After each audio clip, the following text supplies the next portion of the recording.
कोशिश करूंगा एक आध बार अपील करने की, लेकिन मैं मानता हूं गलती हुई है। तो आप भी सोचेंगे यार ऐसी कौन सी गलती हो गई। तो आइए आज के सेशन में हम इसी बारे में चर्चा करते हैं।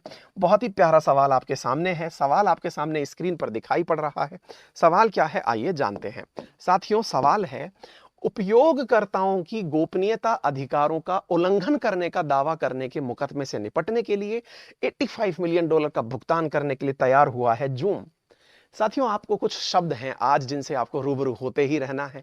अक्सर मैंने इनके बारे में चर्चाएं की हैं, आपको याद होगा हमारे द्वारा ये खबरें पहले भी कवर की गई हैं। आज हमारी खबर का आधार है Zoom to settle US privacy lawsuit for $85 million. Privacy, निजता, जिसे हमारे यहां मूल अधिकार बनाया गया है, निजता जो आर्टिकल 21 के अंतर्गत जैविक और जीने का अधिकार जिसे आप कहते हैं, उसके अंतर्गत राइट टू प्राइवेसी को भारत भी मानता है। लेकिन भारत में निजता के संबंध में, डेटा की निजता को लेकर के अभी तक कोई कानून नहीं है, लेकिन यूएस जैसी जगह पर कानून भी है। तो कानून को ध्यान में रखते हुए zoom reaches 85 million settlement over user privacy zoom bombing. तो आज आप जो टर्म सीखने वाले हैं दैट इज जूम बॉम्बिंग। और क्यों 85 मिलियन का टर्म लगा, आइए अब इसके बारे में हम आपको बताते हैं। 85 86 मिलियन ये मतलब अलग अलग फिगर्स हैं, तो अब आपको थोड़ा समझना होगा आफ्टर ऑल होता क्या है, मतलब ये होती क्या है, क्यों जूम के ऊपर आरोप लगा है। कुछ याद है आपको, जिनमें से कुछ विद्यार्थियों को नहीं पता है, मैं बता दूं।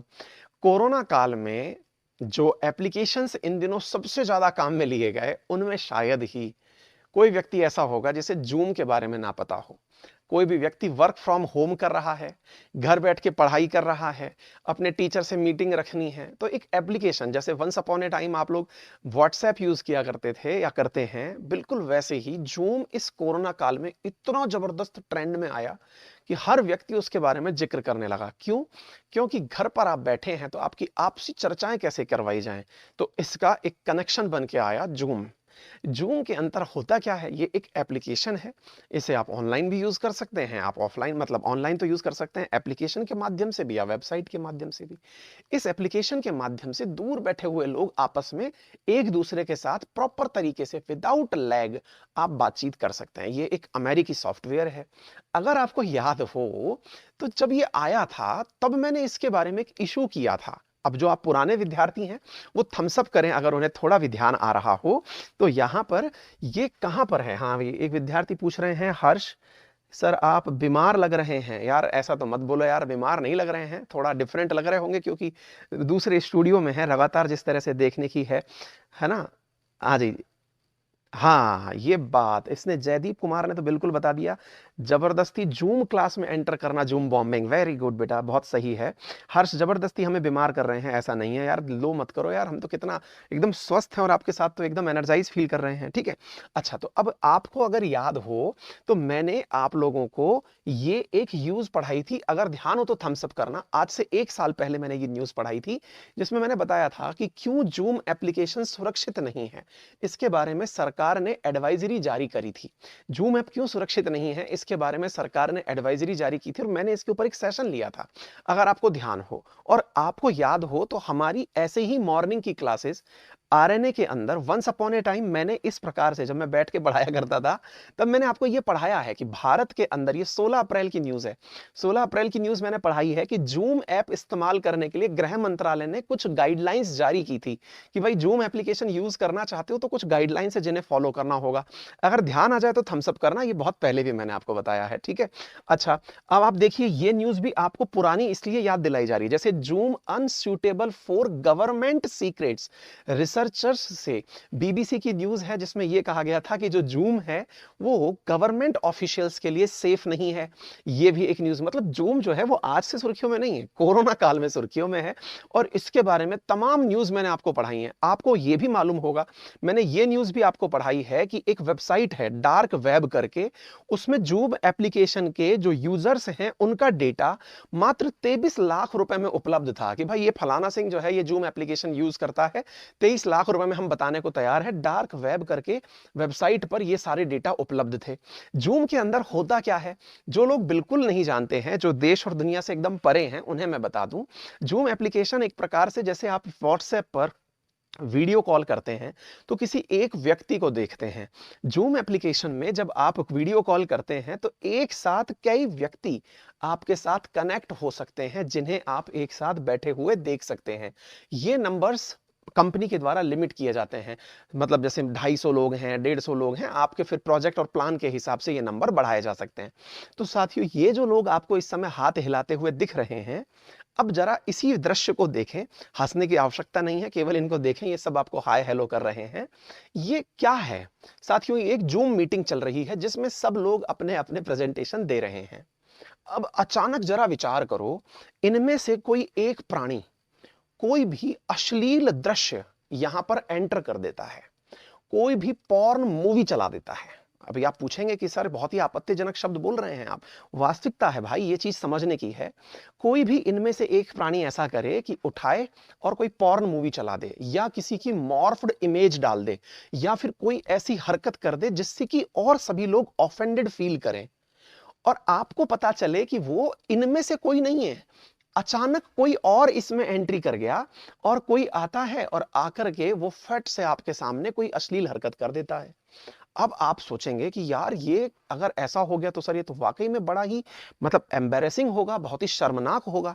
साथियों, किसी व्यक्ति का इस प्रकार से, मान लीजिए एक्स व्यक्ति, जैसे ये भाई साहब यहां बैठे हुए हैं, इनकी जगह पर कोई अश्लील व्यक्ति यहां आ जाता है, कोई यहां पर गंदी मूवी चला देता है, और वो व्यक्ति वो है जिसको आपने नहीं बुलाया था, लेकिन वो खुद से आ गया। अब आप पूछेंगे वो खुद से मीटिंग में कैसे आ जाएगा सर? यही तो बात है। आज जैसे आप में से जिन्होंने भी आज तक जूम यूज किया है, होता क्या है, आप जूम का सबसे पहले एक लिंक है वो अपने साथियों को व्हाट्सएप पर भेज देते हैं कि भैया इस लिंक पर क्लिक करना, मीटिंग में आ जाना। अब भाई उन्होंने वो लिंक किसी और जगह भेज दिया, लिंक ऐसे ही शेयर होता रहा, और ऐसे ऐसे करके उसमें बहुत सारे लोग जो हैं वो जुड़ने शुरू हो गए, जिन्हें आप नहीं जानते वो भी आ गए। और उनका आना जो है और यहां पर बिना पूछे घुस जाना, ये जूम बॉम्बिंग कहलाता है। तो जूम बॉम्बिंग क्या है? जूम की मीटिंग में किसी का भी बिना पूछे घुस आना। ये बिल्कुल वैसे ही है जैसे आप क्लास पढ़ रहे हैं, क्लास के अंदर अचानक कोई शरारती तत्व आ गया, या क्लास में एक ऐसा व्यक्ति घुस आया जो गाली गलौज करने लग गया। आपको पता है कि ये क्लास का मेंबर नहीं है, लेकिन फिर भी उसने क्लास के अंदर आपत्ति खड़ी कर दी। तो यूएस में इस बात के लिए जिम्मेदार किसे ठहराया गया, जरा विचार करिए। जैसे अपनी इस समय क्लास चल रही है, एक पर्सन एंट्री करता है और वो यहां पर गाली गलौज करने लगता है। तो गाली गलौज करने लगता है तो अपन के मन की भावना तो ये कहेगी कि यार उस व्यक्ति को गिरफ्तार करो जिसने ये गाली गलौज की है। अमेरिका में प्रावधान क्या है जिसके तहत जूम के ऊपर फाइन लगा है कि उस व्यक्ति के ऊपर तो हम फाइन लगाएंगे ही लगाएंगे, क्योंकि उसने कानून का उल्लंघन किया है, आकर के उसने यहां पर अशब्द बोले हैं। लेकिन आपके ऊपर भी फाइन लगेगा। क्यों फाइन लगेगा? आपने ऐसा सॉफ्टवेयर क्यों नहीं बनाया जिसके अंतर्गत किसी और का घुसना अलाउ नहीं था? ये कंपनी की मिस्टेक है, उस व्यक्ति की मिस्टेक नहीं है। वो तो ठीक है, उसको सजा मिल गई, लेकिन आप वो माध्यम थे। अपन देश के अंदर बात करते हैं कि भारत ने नए आईटी रूल्स बनाए हैं। आप जरा सोचिए कि यूएस के कानून कितने सख्त हैं। हम उस कानून की भी चक्र करेंगे जिसमें ये सारी बातें हुई हैं। तो जरा इस न्यूज को प्रॉपर तरीके से सुन लीजिए। जूम के ऊपर वायलेशन करने का आरोप लगा है। और मजेदार बात सुनिए, सबसे बड़ी बात क्या है कि जूम जो है वो $85 मिलियन पे करने वाला है। किस चीज के, ये मैंने आपको बता दिया, ठीक है। अच्छा, तो अब इसको आप इस तरह से नोटिस करिए कि यहां पर इसके अंदर हुआ क्या है कि zoom will pay 85 million to settle a lawsuit claiming its violation user. Preliminary settle जो सैटरडे को ही हुआ है उसके अंतर्गत इस तरह का कार्य किया गया है। इसके अंदर हुआ क्या है, इसके अंतर्गत आरोप लगा है कि जूम ने हमारा पर्सनल डेटा लोगों को बेचा और हैकर्स को हमारे बीच में मतलब एंट्री करने के लिए अलाउ किया। इस कारण इस घटना को जूम बॉम्बिंग नाम दिया गया, और इसके लिए यह कहा गया कि इन्होंने अपने द्वारा इस कार्य को करने के लिए कोई सॉफ्टवेयर अच्छा नहीं बनाया, अदरवाइज इसे रोका जा सकता था। साथियों, मजेदार बात आपको जान करके आश्चर्य होगा, और वो ये है कि जितने भी लोग हैं, अब आप सोचिए कि $85 मिलियन जाएगा किसके पास। अब आपके मन में ये सवाल तो बनेगा, सर ये $85 मिलियन ले तो लिया, लेकिन ये जाएगा किसके पास? आपको पता है, अमेरिका में जितने भी लोगों ने मोबाइल में ये सॉफ्टवेयर डाउनलोड कर रखा है, या जितने भी जूम के पास रजिस्टर्ड कस्टमर हैं, उनके पास $15 प्रति व्यक्ति जाएगा। आप विचार करिए, आपको अच्छा देखिए कितना बड़ा गजब चीज है ये। अगर मान लीजिए कि हम अपने देश में किसी कंपनी के ऊपर फाइन सुनते हैं कि भाई उस कंपनी के ऊपर इतने रुपए का खर्चा लगाया गया या उसके ऊपर जुर्माना लगाया गया, तो जुर्माने में होता क्या है, वो जुर्माना सरकार के खाते में चला जाता है। भाई तुमने गलती करी, सरकार माई बाप है सबकी, तो ये खर्चा तुमको भुगतान देना पड़ेगा। अमेरिका में क्या हो रहा है, जितने भी लोगों ने अपने द्वारा ये एप्लीकेशन मोबाइल में डाउनलोड कर रखा है, उन सब लोगों के अकाउंट में $15 प्रति व्यक्ति कंपनसेशन जाएगा। अब आप पूछेंगे ये $15 किस चीज के लिए जाएगा?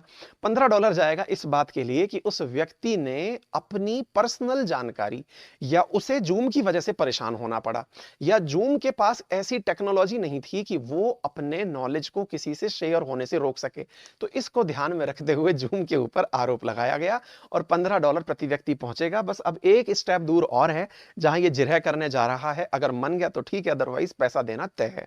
तो अब आपके मन में एक सवाल बनेगा कि सर सरकार ने कौन सी गाइडलाइंस जारी की थी? तो भारत के अंदर साथियों इसके बारे में ऑलरेडी गाइडलाइंस आ रखी हैं कि आप अगर किसी को जूम मीटिंग में बुला रहे हैं तो पहले वेटिंग का ऑप्शन उसमें अलाउ करिए, और जिसने जूम मीटिंग बुलाई है वो खुद से अंदर एडमिट करने वाले व्यक्ति को खुद से परमिशन दे। यानी ऐसा नहीं है कि सब लोग बस लिंक पर क्लिक किए और मीटिंग में पहुंच गए, नहीं, जो होस्ट है उस मीटिंग का वो उसमें आने वाले लोगों को परमिट करे, यानी क्लिक करके आंसर करे कि हाँ भाई तुम आ सकते हो, तुम नहीं आ सकते, तुम आ सकते हो, तुम नहीं आ सकते टाइप से। ये भारत सरकार के द्वारा ऑलरेडी एक नियम भारत में बनाया हुआ है। उम्मीद है मेरे सभी साथियों को बहुत अच्छे से जूम बॉम्बिंग समझ में आ गई होगी, और चूंकि यहां पर प्राइवेसी के डेटा का उल्लंघन हुआ है इसलिए इसे अपने द्वारा पैसे पे करने पड़ेंगे, ये घटना आपको समझ में आ गई होगी। एक बड़ा सवाल बनता है कि सर एक बात बताइए, ये सारी बात तो समझ में आ गई, लेकिन एक कॉमन सी बात है कि इस समय अमेरिका में कितने कस्टमर्स हैं? तो बाय द अप्रैल 2021 4,97,000 लोग जो हैं वो इस मोबाइल एप्लीकेशन को वहां पर डाउनलोड किए हुए हैं।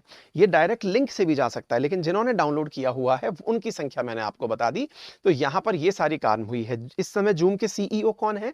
एरिक युआन जो है वो इस समय जूम के सीईओ हैं, और उन्होंने इसको कहा है कि ठीक है। अब एक सवाल बनता है, आपके मन में एक सवाल बनेगा, जैसे आपको मालूम होगा रिसेंटली भारत सरकार ने नए आईटी रूल्स जारी किए थे। अगर आपको ध्यान हो तो आईटी रूल्स में क्या कहा गया था? इंडिया के अंदर आईटी रूल्स जब आए थे तो उसमें यह कहा गया था कि अगर मान लीजिए, मतलब जैसे फेसबुक, ट्विटर और इंस्टाग्राम, इन सब से ये कहा गया था, मतलब जितने भी हमारे सोशल मीडिया वेबसाइट्स हैं, कि आप लोगों को अपने यहां पर एक ग्रीवांस अधिकारी बिठाना पड़ेगा। मई की बात होगी अगर आपको ध्यान है तो। ये अगर आपने ग्रीवांस अधिकारी नहीं बिठाया और आप दोषी पाए गए, किस चीज के दोषी पाए गए? कि आपकी वेबसाइट पे आकर के किसी ने कुछ भी लिखा, तो उसके लिए आपको खुद जिम्मेदार ठहराया जाएगा। एक मिनट दोबारा से सुनिए, फिर मैं आपको इस जगह लेके चलूंगा। हाल ही में भारत सरकार ने नए आईटी रूल्स निकाले थे। क्या आईटी रूल्स थे? या तो आप अपने ऑफिस में कोई ग्रीवांस अधिकारी बिठाइए, यानी शिकायत अधिकारी बिठाइए, जिसे लोग अपनी शिकायत कर सकें। और अगर नहीं बिठा सकते तो अगर किसी ने फेसबुक पर कुछ भी आपत्तिजनक पोस्ट किया, या फिर टेलीग्राम पर किया, या फिर मतलब कहीं पर भी किसी भी सॉफ्टवेयर पर किया, तो ऐसी स्थिति में हम आपके ऊपर एक्शन लेंगे। क्यों लेंगे? इन्होंने कहा सर पहले तो हमारे साथ ऐसा नहीं होता था, हमको प्रोटेक्शन मिला हुआ था। बोले किस बात का प्रोटेक्शन मिला हुआ था? थर्ड पार्टी प्रोटेक्शन था सर, हम लोग तो केवल इंटरमीडियरी थे, हम लोग तो केवल वो साइट थे जिस पे डाल सकते हो, डालने वाले को पकड़ो सर, हम क्या कर सकते हैं? सरकार ने कहा बिल्कुल नहीं।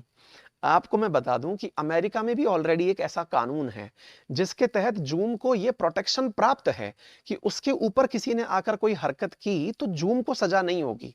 मतलब समझना, जूम को सजा क्यों नहीं होगी? क्योंकि जूम को वैसा ही प्रोटेक्शन प्राप्त है जैसे इंडिया में कंपनियों को प्राप्त है।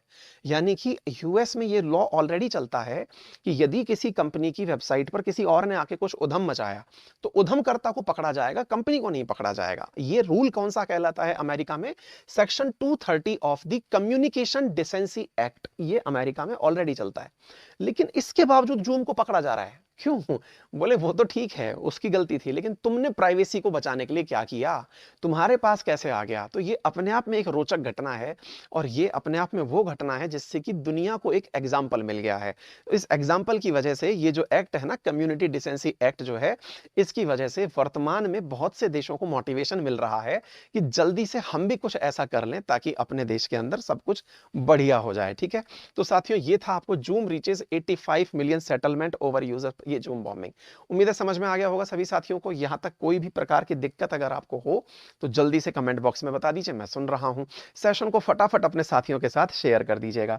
हाँ जी, अब हाँ, जय हिंद वाले विद्यार्थी लिख रहे हैं सर आपके कमेंट में भी जूम बॉम्बिंग हो सकता है।